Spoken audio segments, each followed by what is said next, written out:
Okay, hello everyone, and welcome back to another episode of my video podcast on the future of business and technology. And today's topic is the importance of project management, and especially its importance to business strategy and helping businesses to execute strategies successfully.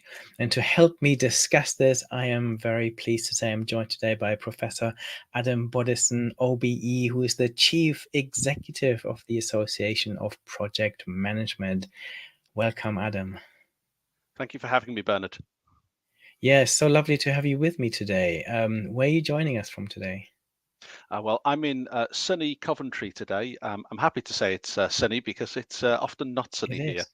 Uh, Very good. Coventry in the United Kingdom. Yes, very good. So, um, I would love to start by maybe you can give us a brief overview of your background and how you ended up becoming the chief executive of the Association of Project Management and what you do there today.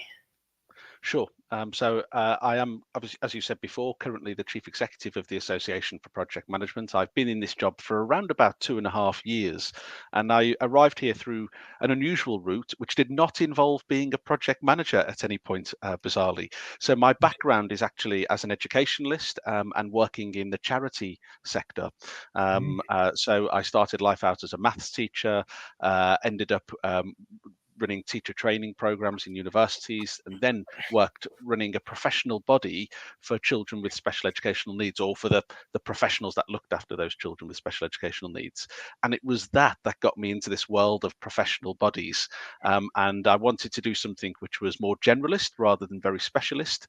And when the role at the Association for Project Management came up, I thought, well, you can't get much more generalist than project management. It's every sector, and it's every aspect of an organization. So that's my background, and that's why I'm here today. Very good. So let's go straight into the topic then. So every organization has a strategy, whether this is explicit or implicit, but many of them struggle to execute their strategy.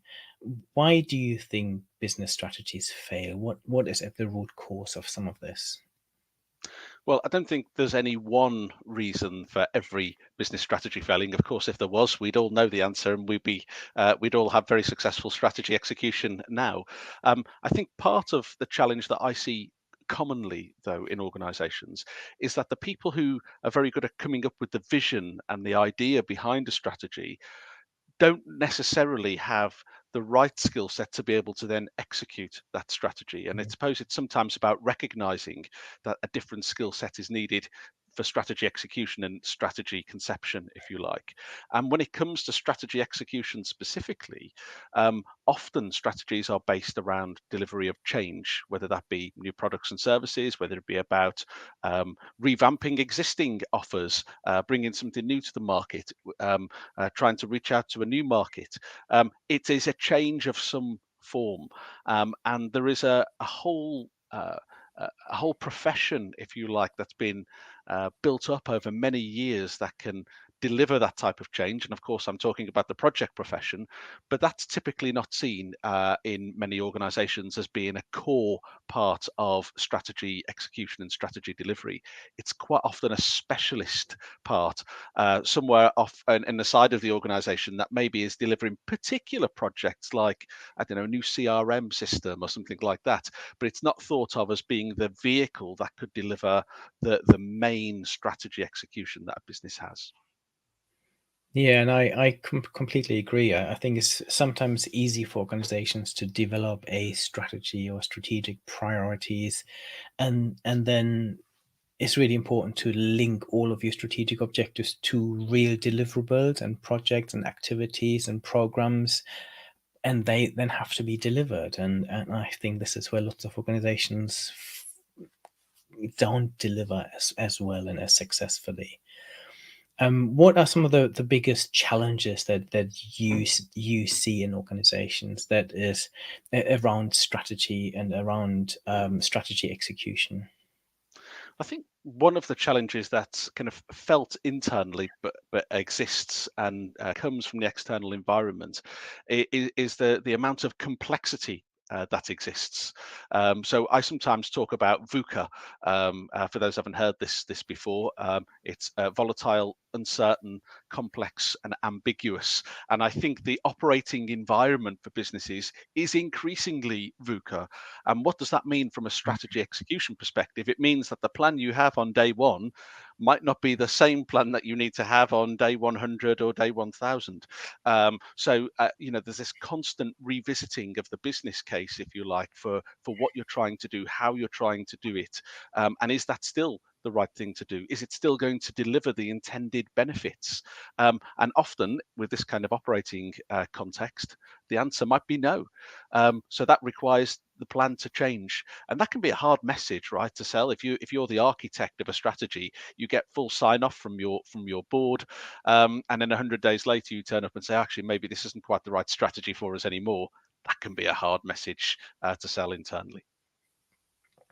Yeah, but it's one that is super important, and as you say, in this current environment where there's so much new technology challenging organizations, where there are external forces constantly changing, is super important to continuously adopt and rethink your strategy. So how does project management then fit into this? How and how can project managers help with this? Sure. I think before I kind of dive into the specifics of how project management can help, it's worth recognizing that this projectification of the workforce that I'm kind of describing here is Mm, already with us.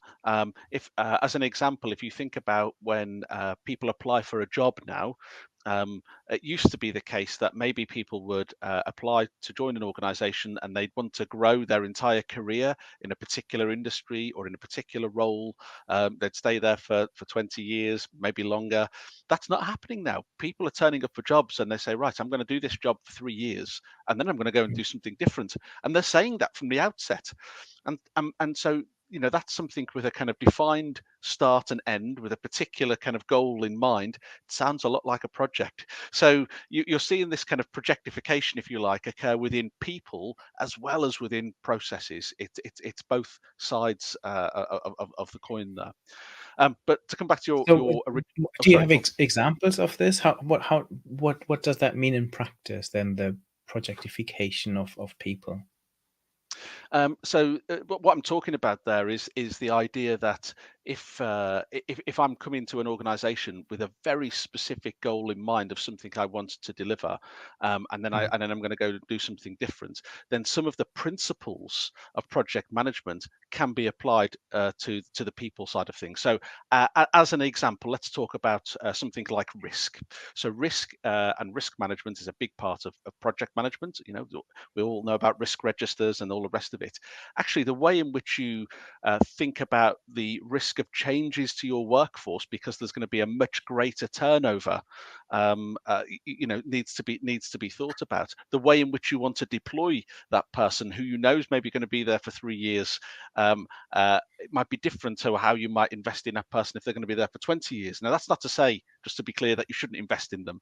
It just means that you're going to probably invest in more than one person because you want to not invest in just one person and that person's not there anymore. So it actually mm. might lead to greater investment rather than less. But the point is, that's just one principle. That's around risk. You can start applying that in other areas as well.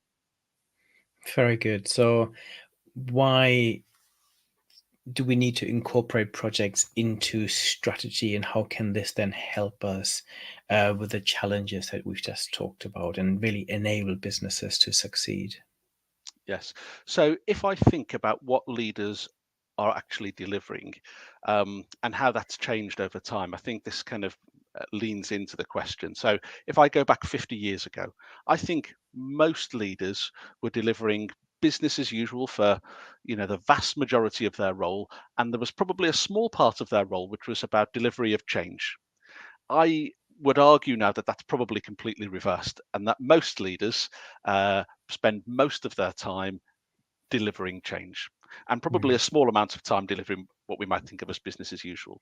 If that's the case, then project management, which is all about delivery of change, has huge value to add.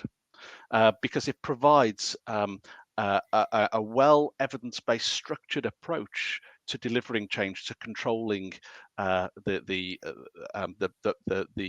delivery of change, and monitoring and thinking about how you realize the benefits of the intended change long after the change has actually been delivered. I think that would add huge value. The other thing I think about with this, and I've just kind of referred to it slightly there, is this whole point around benefits realization. So this might be a new term to people, so let me explain what I mean by this. So when you deliver a change, there's the outcome of the change. So if it's a new CRM project, for example, I've got my new CRM, that's the outcome. The benefits realization piece is therefore, why did I want that CRM in the first place? What benefits was it going to deliver to my customers, to my business more broadly? And how do I make sure that that change doesn't stop when the outcome is delivered, but actually the whole process continues all the way through to benefits realization, which may be well after the kind of outcome has been delivered. And this is where, in my opinion, project management has particular value to add in terms of leadership and strategy execution. Very good. And you talked about the fact that in lots of organizations, project management is almost seen on the sideline, implementing some change projects rather than having this really strategic role where project managers act as strategic enablers for organizations. Why is that important that we move them into the strategic role, and how do we do that in practice? Well, the first thing we need to do is, I think, recognize that project management has a bit of an image problem, right? I mean, when you ask people about project management, what do they think about? They're probably thinking about somebody who's got lots of templates and Gantt charts and things like that. Maybe it's somebody who's going to give people lots of work to do. It feels quite process driven. The reality is, yes, that's part of it, but it's probably a small part of it. Project management is as much about people as it is about processes, as I referred to before. But because of this kind of image problem, it doesn't have the same status as other professions that would be readily associated with leadership, like HR, marketing, finance. And by the way, marketing is a great example here. If let's look at the history of the marketing profession, there was a time when the marketers weren't at the C-suite. They weren't sitting around the board table. They were in the back room making the posters and designing the advertising campaigns and everything else. They were following whatever the guidance was that came out of the C-suite. That's not the case anymore. They're in the boardroom. They're driving decisions. You've got these kind of chief marketing officers. So that kind of trajectory, if you like, that the marketing profession went on is exactly the same as the journey that the project profession is going on now. And just going back to the image problem, one of the reasons there's a bit of an image problem here is, where do we hear about projects? It's not usually good news, right? So it's usually when something's gone wrong.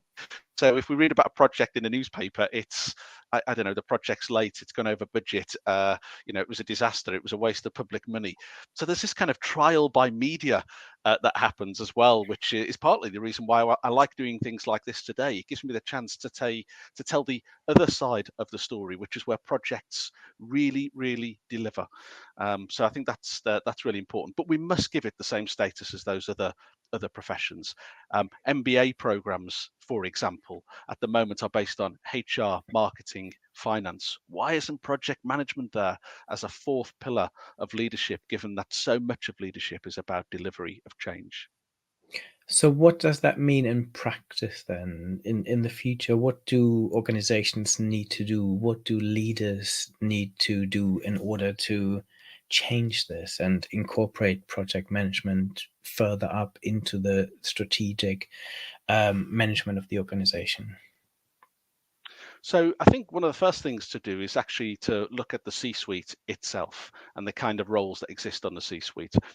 It's quite common for the chief operating officer to be a role within the C-suite. I think it's pretty standard practice. If what I said before was true, and that most of what leaders are trying to do is deliver change for most of their role and BAU, business as usual, for a small part of the role, is a chief operating officer the right role for that type of profile of delivery? Or actually, would something like a chief projects officer or a chief transformation officer, similar type of thing, would that be a more appropriate role to have in the C-suite? Now, maybe it's not an either or. Maybe there's a room for both. But what we are seeing is big changes to the C-suite. You mentioned that this video podcast is also about technology. That's also a part of this, right? We're seeing kind of chief technology officers on boards now increasingly. So we're seeing this wider change to the C-suite, and I think some of that is kind of moving away from IQ and towards kind of emotional intelligence and the people side of things. The risk is that project management is seen to fall into the process side of things rather than the people side of things and ends up getting left behind. And actually, that's probably one of the things that's going to be the enabler for the wider C-suite to actually deliver on what it needs to do. So from a practical perspective, the C-suite definitely needs to be looked at. I think the other thing is thinking about workforce development. So again, if I think about the other functions, HR, marketing, finance, it's quite common for recruitment process to have very clear expectations about what kinds of qualifications you want those people to have to make sure that they're part of a recognized professional body and so on. With project management, sometimes it's a little bit of oh, well, you can be the project manager on this one. No qualifications needed. That is a big mistake. So the other practical thing that leaders can do is actually look at the different qualifications and standards that are out there. And I, of course, would advocate for the Chartered Project Professional Standard. But look at those standards and make sure that you are upskilling the workforce sufficiently to be able to deliver projects on time, within budget, to the required specification, and then long term to realize the benefits. Yeah, so I'd love to explore a bit more what it means to be a really good project manager, and what skills you need as a good project manager, because everything I talk to organizations about, be it their strategy or even digital transformation, artificial intelligence, all these things, they all need to be project managed, all these transformation activities, not just their big strategy. Hopefully their transformation is part of their strategy and is aligned. So I'd love to explore in a bit more detail what the core skills are and what you see this. But before we do that, you said that some organizations have a chief operating officer. That's very common. And then maybe we should have a chief project officer alongside, maybe instead of. How do you see those two roles differ? What's the difference between a chief operating officer and a chief project officer in your opinion? Well, of course, I'm making quite general statements here because those, a chief operating officer and what that means from, organization to organization will vary greatly. But Absolutely. to address the specific point you're making around the nuanced difference between the two roles, I would see the kind of COO role about saying deliver more of the same. Whereas a CPO role, the Chief Projects Officer, is around actually change and transformation and delivery of that change successfully. So that at the kind of macro level is broadly where I would see the difference. Very good. And then coming back to the skills, what do you think makes a really good project manager? What's the skill set that you would want to advocate for? So one of the things we have at Association for Project Management is a competence framework, which sets out all of the different competencies that you need to be a really effective project professional. And it's interesting, I use the phrase project professional there. I know we've kind of used project management as well today. The reason I use that is because there's a recognition that within the project profession, there are project managers, but there are also some quite specific specialist roles as well that might only focus on risk, for example, or only focus on particular aspects of that. And so this competence framework is designed to cover the full spectrum of different things. But to get to some of the specifics, I'd say broadly speaking, they fall into two categories.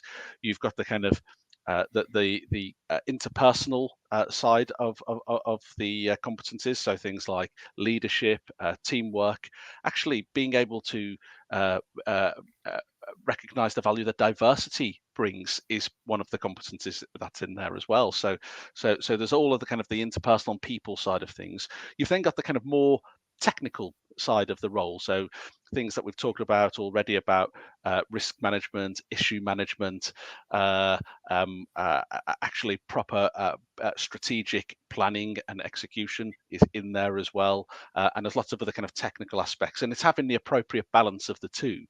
um, the way we actually structure the framework for people who kind of go through the chartered process is that there are some of those competences which are mandatory and which we would say are core for everybody, and there are lots which are optional. And depending on the role that you're doing, you select the right combination of competencies that most appropriately matches your particular context or the role that you happen to be in. But a good starting point for anybody who's watching this and thinking, oh, I'd be interested to see what skills I need to develop, is download that competence framework. It's freely available on the website, and benchmark yourself against it. You'll see then where you might want to develop your competency and skill sets. And what's the website address? Yes, thank you. So it's www.apm.org.uk, and on there you'll find the competence framework. Perfect. I'm intrigued to get your view on the role of technology, especially AI, in the project management space, because there are some people that believe actually, especially with advances in generative artificial intelligence, maybe AI could take on quite a big chunk of the project management element. So which parts do you think AI would be able to do well? How do you think AI is going to augment the project management profession in the future? Really great question, and I think let's start by dealing with the big myth that I hear all the time, which is we won't need project managers anymore because AI can do the whole job. I mean, that's just nonsense. I mean, first of all, AI is replacing tasks, not roles. So I think it might change the role, but it's certainly not going to replace the role. In terms of the specifics, so if I think about projects that have been very, very successful, and I also think about projects that have been a complete disaster, and I Mm. ask, what was it that determined that those outcomes? What was the driving force? Was it people or was it processes? 99% of the time, I hear it was about people. So if AI comes along and let's say it automates some of the process side of the role, um, then actually you're even more reliant on good people. And that people side of the competencies that I talked about before becomes even more important. So it's the relationships between, suppliers in a supply chain, for example. It's understanding and having trust with different uh, people who are delivering different parts of the project. So actually, they will be honest with you when things are going wrong, so you can intervene early and therefore have a chance of still getting the project back on track. All of those things, yes, there's a process element to it, but there's a huge people element to it as well. Mm. So I think that that's where I think AI will come in and change the role. Um, One of the other things I hear about AI is project managers who maybe have been in the job for a long time, and they say, I'm really worried I don't have the skills, the AI skills to be able to cope with this new world. And I think that comes from a place of thinking that project professionals are going to need to become data analysts or something like this. And actually, they don't need to be data analysts. They just need to be data literate.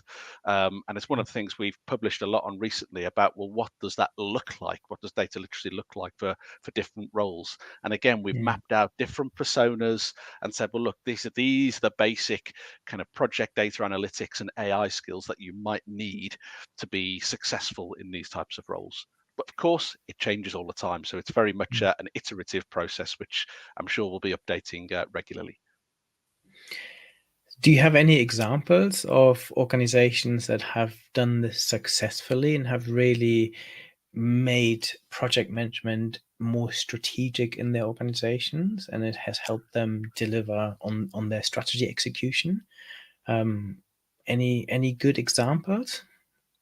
Absolutely. So if I was to tell you that we have around about 450 corporate partners that work with us at Association for Project Management, and these are organisations who've chosen to take to fully embrace, if you like, the project profession and to deliver in the Mm. way that I've talked about. So the kinds of organisations that these are, and just to give you a sample, because there's a real breadth of organisations. You've got big players like, Amazon, the BBC. You've got defence companies like BAE Systems.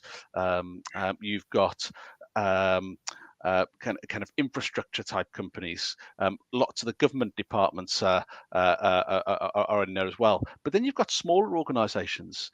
So you've got organisations that might be in the kind of SME space, and charities who are saying, well, actually, we've got pretty tight restrictions on the funding that we've got and what we need to deliver. So therefore, we want to have really tight strategy execution, because this is money that's been donated to us. We really want to spend this well. So if we're going to have somebody overseeing how we spend this, we want somebody who's competent, and so they're investing in chartered project professionals because they know that those people will deliver the outcomes that they need.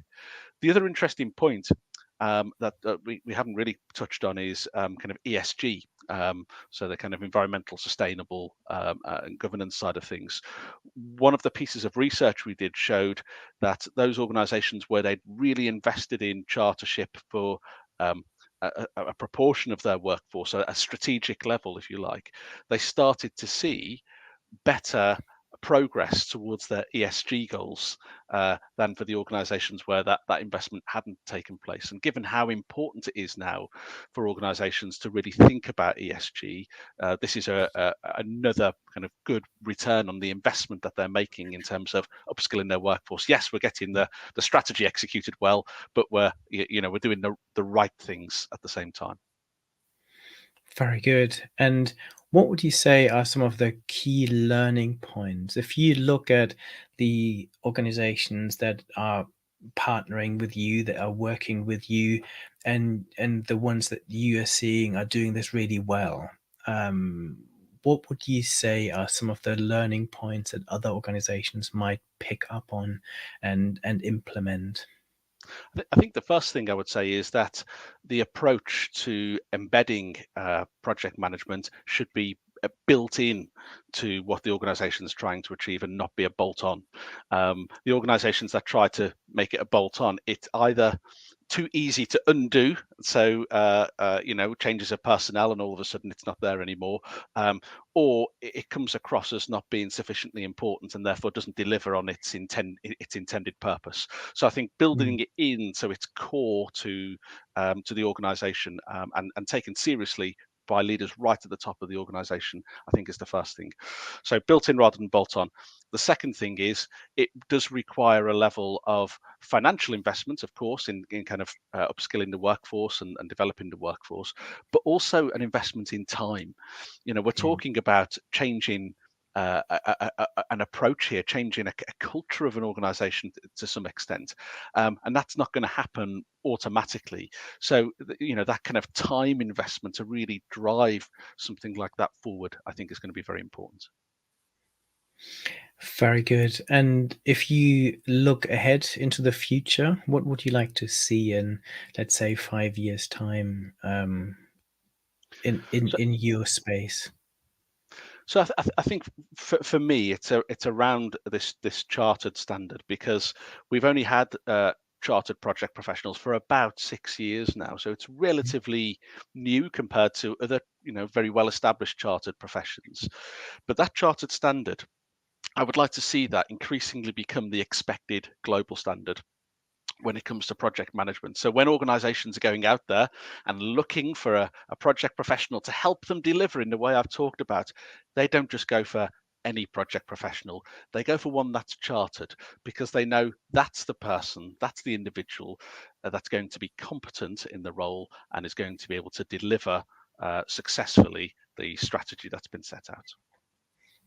Very good. And if anyone wants to find out more about the Association of Project Management, they can go to your website. Is there anything else you would point them to? I think that's the best starting point. We also obviously are active on LinkedIn. We even have a TikTok channel as well, which is actually our fastest growing social media platform. Yeah, it's not just for funny dances. There's also some good project management content on there as well. Very good. Super fascinating. This has been super interesting, Adam. Thank you very much for sharing this with me. And yeah, I'm looking forward to doing this again and diving more into the importance of project management. And this is something I truly believe is hugely important for organizations, that they close this execution gap that I'm seeing in so many organizations. And I think delivering projects successfully, especially in the world, in this hyper evolution world that I'm seeing at the moment, where lots of different technologies are driving huge transformations, is more important than ever. So thank you very much. Thank you for inviting me, Bernard. It's been a pleasure. Pleasure.